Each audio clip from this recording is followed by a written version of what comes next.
or the police petition a judge that person poses a danger. No due process, no criminal conviction required.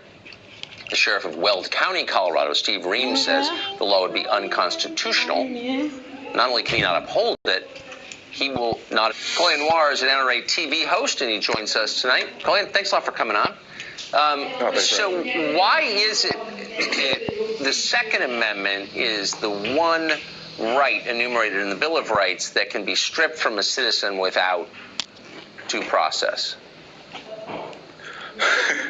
Well, the problem is that you have a group of people in this country who understand the power and the influence of the Second Amendment, which basically gives the power to the people. And when you're talking about a group of people who want to exercise control, well, that's going to be the biggest threat to that. So what do? You come up with laws that create a fake due process, so to speak, in order to take that right away from people. Because that's essentially what this is. It's kind of a tofu due process. Yeah. That's nicely put. That's exactly what it is. But no one is I mean, first of all, we have a process. No one is arguing that the mentally ill, people who pose an imminent danger, ought to be waving guns around, but we have a process for disarming them, right? If you commit a crime and you are convicted, you don't get to possess a firearm. So that's in place. Is anyone suggesting a process for taking away your right to vote without a trial?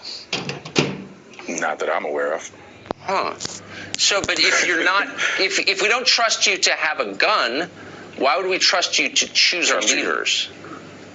Exactly. And that's what I'm understanding. It's almost as if they're trying to create a kind of quasi-minority report system in America. Right. I can understand that there's an element in this country that does not like the idea of the Second Amendment. And that's fine. You can not like the Second Amendment. But guess what? Right. It's still a constitutional right. And we have to abide by that. And because it's a constitutional right, that means you have to afford me due process when you decide that you may or may not want to take that right away from me. That's the way this country works. Right. And you would think that people who went to law school, as virtually everyone running for president did, almost all of them, not all. Senator Cory Booker, for example, went to Yale Law School. You are releasing a new video about his rhetoric at a recent town hall. You wanted to show some of it tonight to our audience. We've got a preview right here. Absolutely.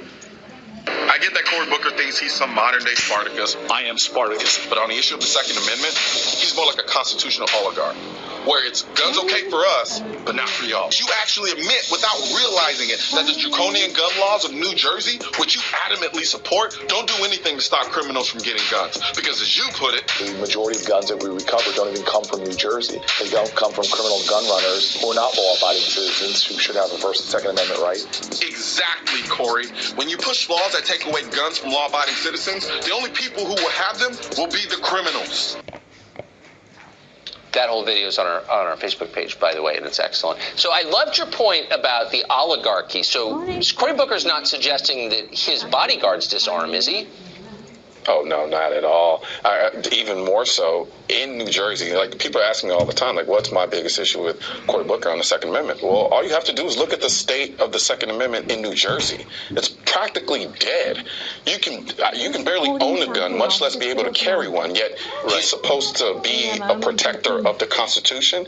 This is the same guy we want running our country when he doesn't even respect the Second Amendment for everyone else. This is supposed to be the man of the people, the Spartacus, so to speak.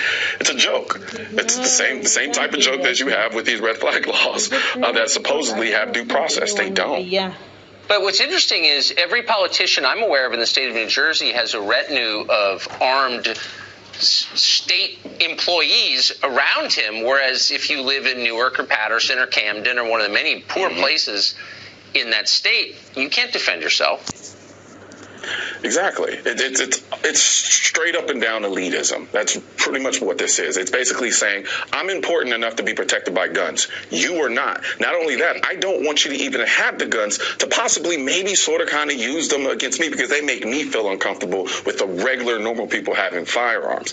And that's essentially what we're looking at here with respect to New Jersey. And this is the same person who wants to bring this to a national level. I'm sorry, I'm not for it. Yeah, you disarm first. I'm important enough to be protected by guns. You are not. I'm putting that on my fridge. Pretty much. Colin Noir, thank you. Good to see you tonight. Absolutely. Thanks for having me.